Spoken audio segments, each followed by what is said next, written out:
We've talked about the Packers defense. We've talked about some individual players. But for the bigger picture here, the keys to the game, Charlie Sokaitis joins us live once again. He's alongside Michael Cohen, the Packers beat writer for the Milwaukee Journal Sentinel. Charlie.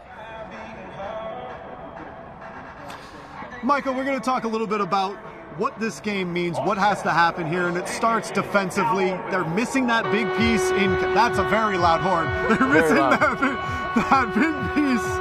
We're going to get this going, Heinz Field? Apparently we are. All right, that big piece in Kenny Clark. Defensively, what does that do for this D-line? How do they handle Le'Veon Bell, and who's going to be filling in his stead? Well, I'll start with the last part, and the fill-in is going to be Quentin Dial, the defensive tackle that they added from San Francisco after he was released earlier in the season. And the biggest difference between Quentin Dial and Kenny Clark is not size. Dial is a huge guy, 6'5", 318 pounds. The difference is athleticism. What Kenny Clark can do laterally and moving sideline to sideline to chase plays down is the type of speed and explosiveness that Dial doesn't have. So they need everyone to gang tackle tonight, because they can't necessarily rely on Kenny Clark making as many plays around the line of scrimmage as he typically does. Now on the other side of the ball, Brett Hundley, we saw last week, he had those turnovers. That's not going to be something he's going to be able to do here without them paying for it. So what is going to be the key in your mind for Brett Hundley, for this team to have any success here? I think the key is two things. One, he has to stay in the pocket a little bit more than he did in past weeks. There are not a lot of teams around the league, and by that I mean zero, that can win with their quarterback getting outside the pocket on every snap trying to make plays. He has to be able to avoid pressure within the confines of the pocket, sidestepping, moving up, moving back, without bailing to the sideline. It's easier said than done, but that's a deficiency in his game. And then the other thing is that when he has the opportunity to get outside the pocket, he can't be afraid to use his legs a little bit and take off upfield. The guy's a really, really athletic player. It was one of his best traits at UCLA. He's got to use it rather than roll to the sideline and dump the ball out of bounds. Now let's talk about the stuff that the team can't control, the rest of the league. A lot of teams that are doing really well right now, it's putting pressure on the Packers. They're going to need to get some victories.